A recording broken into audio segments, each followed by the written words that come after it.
cara. É. A liberdade para você fazer pergunta, né?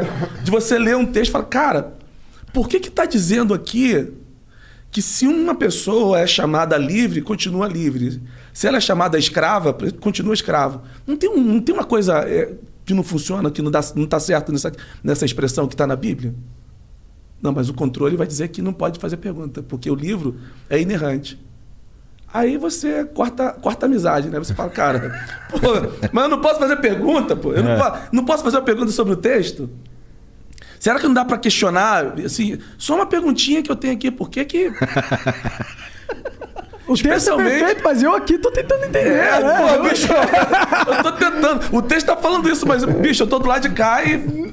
Você imagina essa linguagem, por exemplo, a partir do século XVI, que o continente africano é submetido ao crivo da igreja protestante e católica e é colocado como um continente amaldiçoado.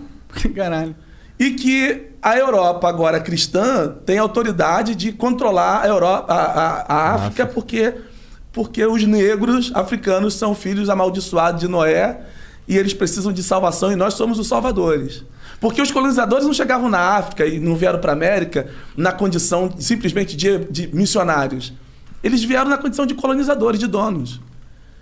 E eles tinham o respaldo da igreja. E tinham um aparato, uma leitura teológica, uma interpretação teológica que justificava a escravidão de seres humanos. Em nome de Jesus, pô.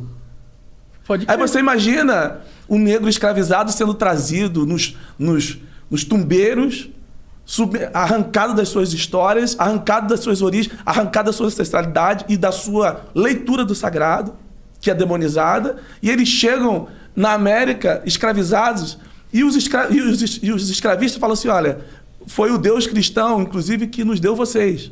E a partir de hoje vocês têm que aceitar Jesus e entender, inclusive, que vocês são escravos, porque Deus nos deu vocês para tentar salvar a alma de vocês, caso alguns de vocês tenham alma, porque nem todo preto da africano tem alma.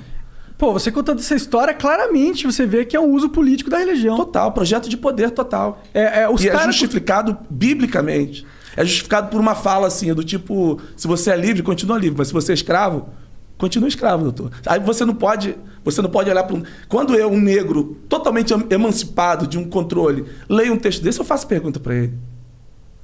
Com certeza, cara. Eu faço pergunta, falo, cara, tem alguma coisa errada aqui, irmão. Porque é exatamente esse texto que vai ser usado pela coroa inglesa